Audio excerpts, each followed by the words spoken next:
E aí, pessoal, tudo bem? Preparados para mais um Deep Dive? A gente vai se aprofundar num assunto que, olha, é de tirar um fôlego, viu? As Ah, queimadas na Amazônia. A gente recebeu um editorial acadêmico fresquinho sobre essa crise e a coisa tá feia. é a Amazônia, né, que a gente chama de pulmão do mundo, está respirando com dificuldade ultimamente. E não é só por causa da biodiversidade, que aliás representa 10% de toda a biodiversidade do planeta, mas também porque ela regula o clima global. Ela é um super sumidouro de carbono. Pois é, a gente sabe que a floresta é importante, mas 2024 foi punk, né? Seca extrema, falta de água, a gente passando fome. A crise foi muito além do meio ambiente, impactou a vida de muita gente que depende da floresta para sobreviver. Mas para entender tudo isso, a gente precisa ir além das imagens, sabe? Analisar as causas, os fatores que levaram a essa situação. Tipo, o que tá por trás de tanta destruição? Quem são os responsáveis? Olha, não é tão simples assim apontar o dedo, viu? Tem a questão da pressão econômica, decisões políticas, obras de infraestrutura, exploração de petróleo, mineração. E a demanda global por madeira, por produtos agrícolas tipo soja e carne, também contribui para essa bagunça. E o Brasil? Qual o papel do Brasil nessa história toda? O Brasil, infelizmente, tem um papel central. A maior parte da floresta amazônica fica aqui, né? E nos últimos anos a gente viu um enfraquecimento das políticas ambientais, o que facilita a ação de madeireiros ilegais, grileiros, a fiscalização fraca e a impunidade acabam piorando tudo. Parece que a situação é bem complexa. Mas me diz, quem são os que mais sofrem com essa destruição? Sem dúvida, as comunidades indígenas, os verdadeiros guardiões da floresta, estão vendo suas terras serem invadidas, seus direitos violados, seu modo de vida tradicional ameaçado. É uma tragédia humana acontecendo junto com a tragédia ambiental. É, coisa séria mesmo. Mas me diz uma coisa, ainda dá tempo de salvar a floresta?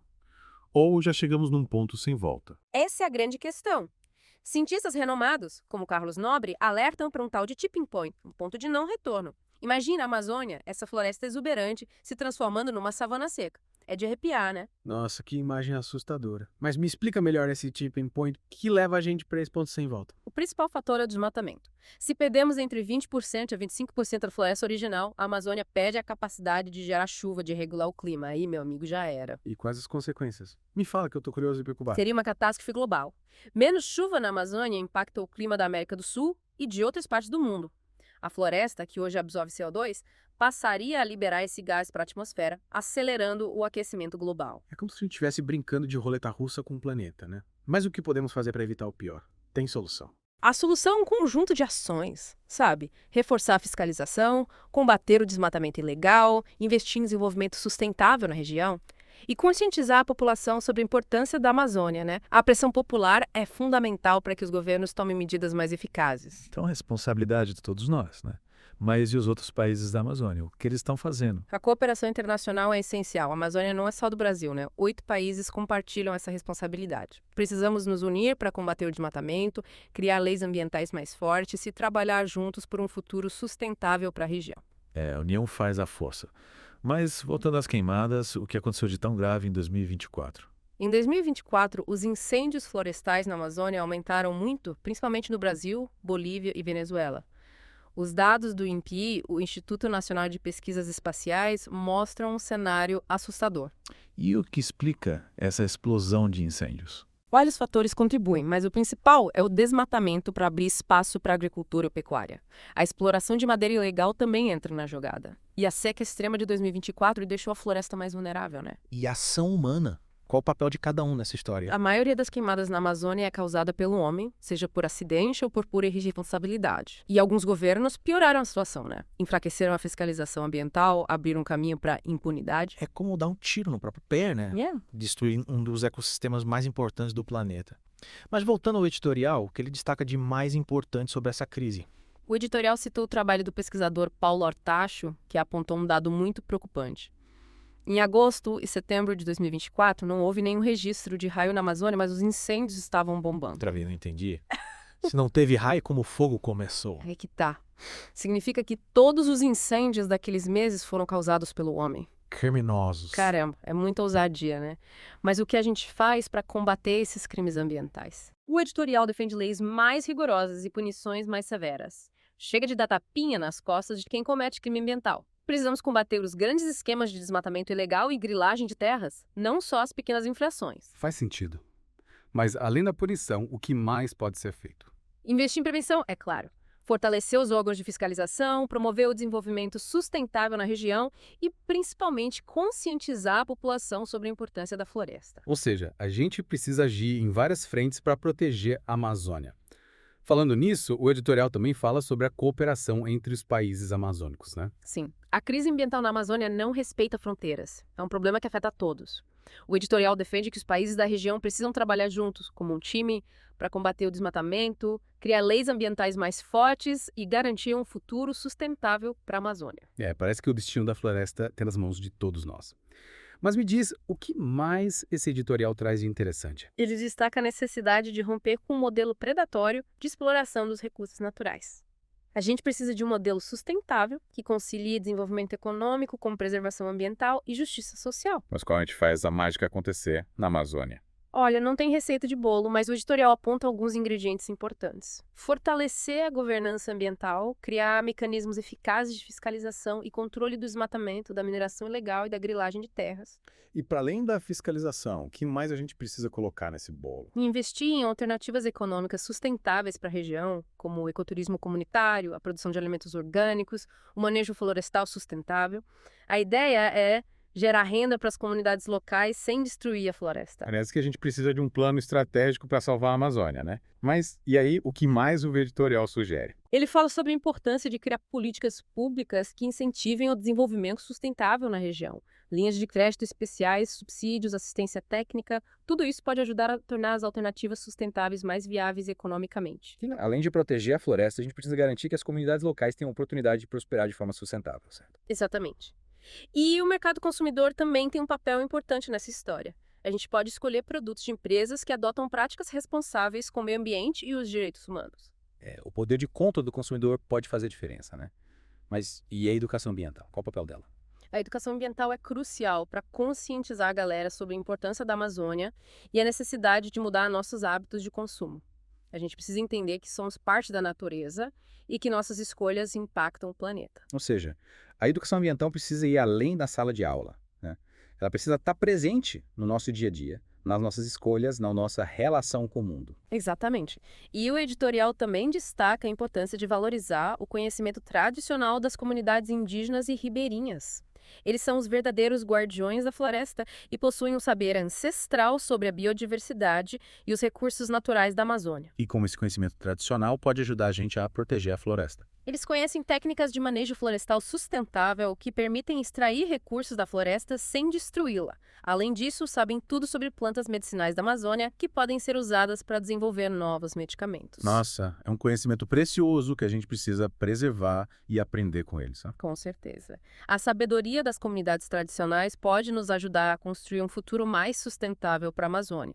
Mas para isso, a gente precisa fortalecer a pesquisa científica na região. E como a gente faz isso? Investindo na formação de pesquisadores, criando centros de pesquisa na região, desenvolvendo tecnologias que ajudem a monitorar e conservar a floresta. A gente precisa dar um empurrãozinho para a ciência florescer na Amazônia.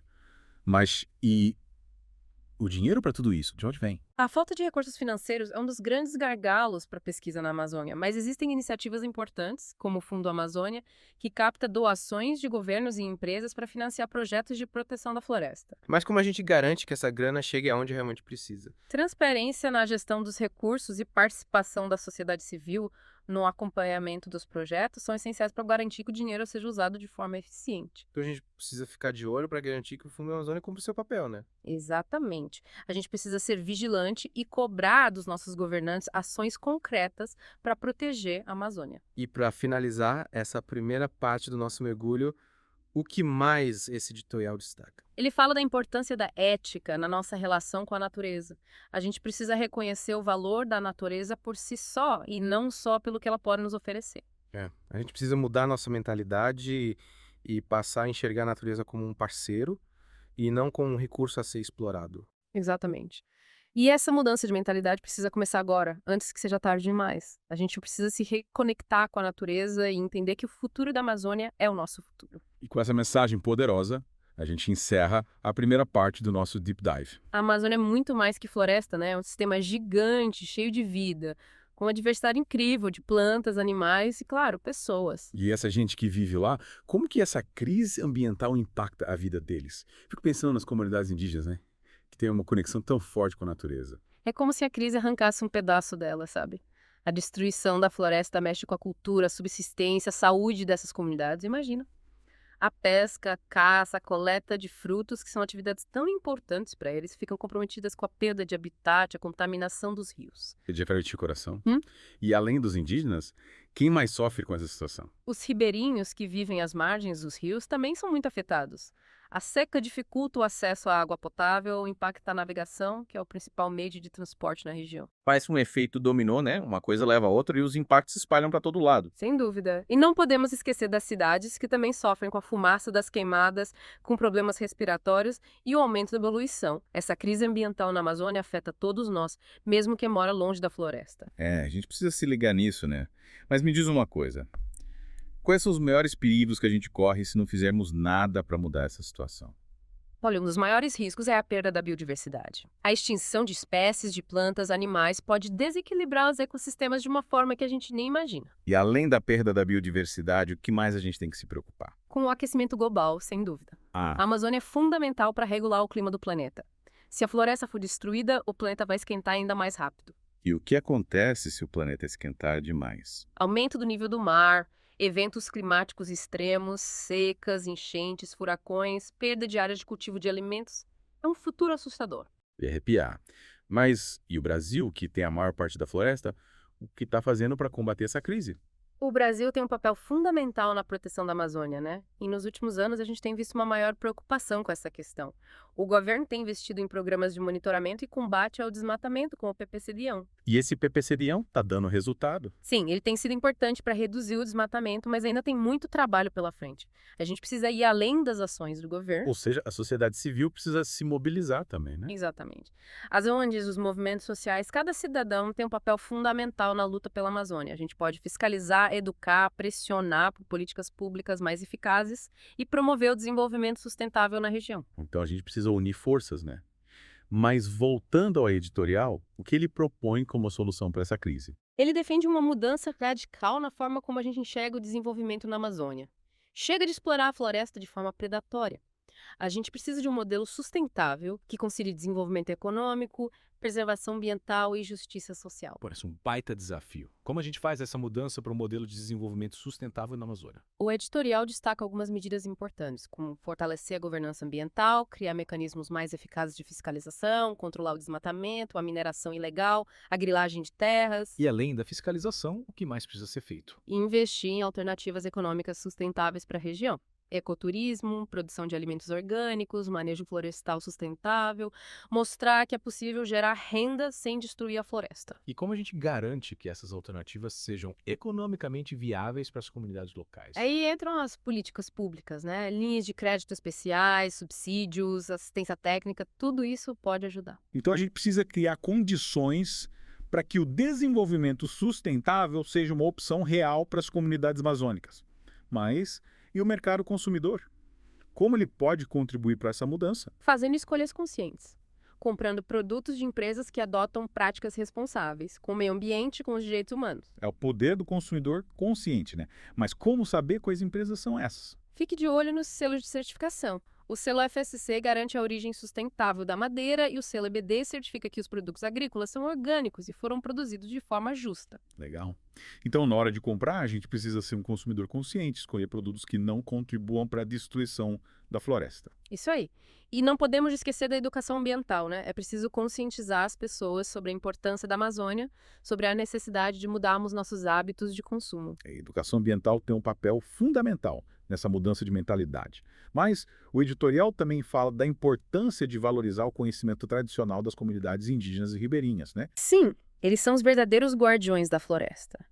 Eles têm um conhecimento ancestral sobre a biodiversidade, sobre os recursos naturais da Amazônia. E como esse conhecimento tradicional pode contribuir para a proteção da floresta? Eles dominam técnicas de manejo florestal sustentável, que permitem extrair recursos da floresta sem destruí-la.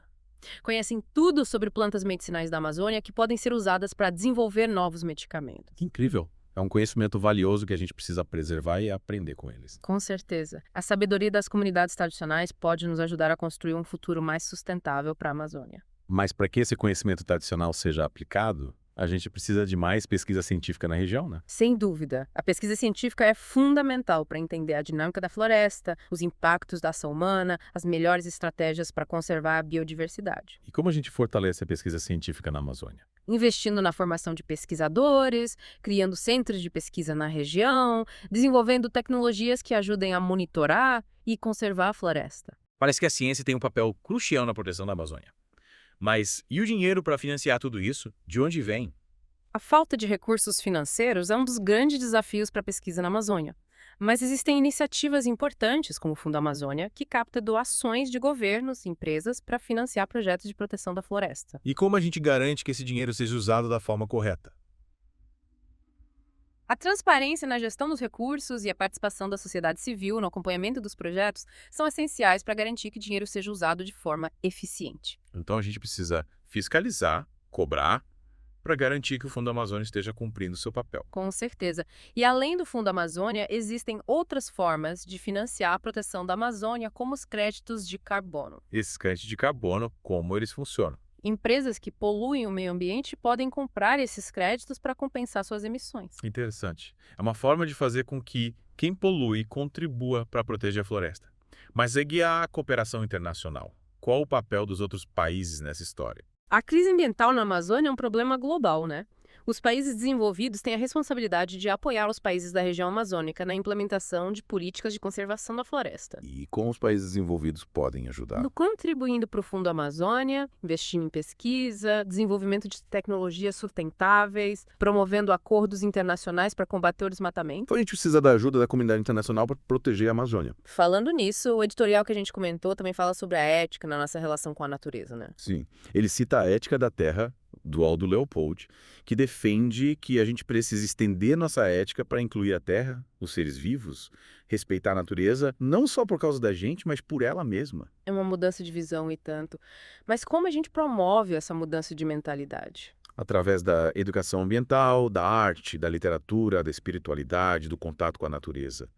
É preciso tocar o coração das pessoas para que elas se engajem na luta pela preservação da Amazônia. É verdade.